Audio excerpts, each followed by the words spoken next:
I'm sharing the ultimate plant-based secret to help you live, fuel, and cook professionally woke. Let's start with today's tip.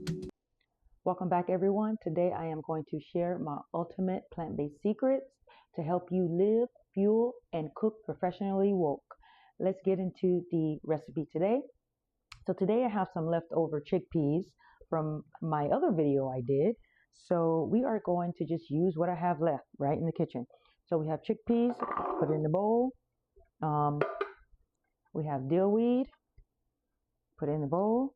I'm going to use onions that was just sitting in my refrigerator for about 2 days, wrapped, white onions. So I'm going to just cut the white onions. There's no technique in cutting. I'm just going to cut up the onions because in this kitchen, nothing goes to waste. As I said, plant-based eating is very nutritious, but what's so amazing about it is it doesn't have to be costly when you have ingredients that you haven't been using. Instead of throwing away ingredients, you can reuse them for other dishes. And that's how you create your own flavor profile as well when you experiment in the kitchen with different types of flavors and food. So currently we have the chickpeas, we have dill weed, and then we have the white onions. That's it. Now, because I have other seasoning, I'm going to use it. But if you just have salt and pepper, use that. If you have some other seasoning that you kind of want to try out, use that. I promise it'll come out nice. Right? So I pretty much eyeball all of these. So I'm going to start with the Bahamian blend spicy curry. Just eyeball it, to be honest with you. I don't know how this is going to taste with the garam masala, but I think it's going to be great. They have some interesting flavor profiles already. Oops. And then, I don't know why, but it's ingrained in my head to use onion and garlic powder. So I'm just going to stick with that. I'm going to eat that. And then, if you've watched my other videos or if you read some of my recipes on Prowoke, on my not Prowoke, but my professionally woke newsletter on prowokevegan.substack.com, you know that I've been posting new recipes with this local chef's multi-purpose blend. It's called CTC Boom Seasoning. I'm almost running out, so I did contact her to see if she can produce some more for me. But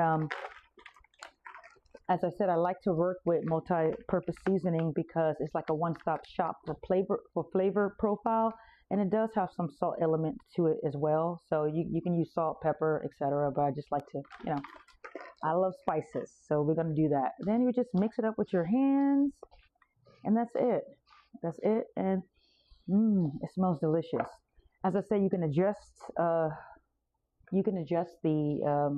ingredients, the seasoning as you feel. But look at that. Look at that. Isn't that nice looking? You can add more curry in it if you want. I probably will add some more. And then I'm just going to put this in the pot or a pan, heat it up a little bit. If you want to kind of saute it a little bit, add some olive oil to it. My hands are dirty. Or you can put a little bit of water. If you want to steam it, put water in it and let it sit there on low and sort of simmer it. But that's it. So easy. So easy. See? Plant-based eating, not only is it nutritious, but it's easy. It's easy to cook. It's not that difficult. So I went ahead and now I am just lightly sauteing the chickpeas with the onions and the dill. If you want to elevate this a little bit more, you can add some garlic to it. Maybe some tomatoes, diced tomatoes. There's so much you can do with it, with this. I'm sauteing this in olive oil, but it's a kind of olive oil that I think it's native to the Middle Eastern cuisine. It's called makdous. It has so much in it, and I've seen it made just a little bit different ways, but it's one of my favorite things to cook with as far as olive oil is concerned. And I get mine at the farmer's market. You can pretty much get it anywhere, Middle Eastern market or, one of those markets. But here it is, Well, look at here. I found some diced tomato in my cupboard. See, I do have a lot of different things. That's what I'm saying. It's so important to just look around your kitchen to see if you have other things that you could possibly add that you haven't been using. There's still an expiration date on here, obviously, to 2008. You know, ideally, who knows? Maybe you want to do fresh tomatoes, but I'm just gonna use these. If I have an opportunity to use, canned tomatoes or canned vegetables or frozen vegetables, I would use them as well. Still have some nutritional value in that. Obviously, if you don't have access to like a Whole Foods or grocery store, you just have to make it work with what you have. So I'm going to go ahead and pour this into my pot. So here's the finished product.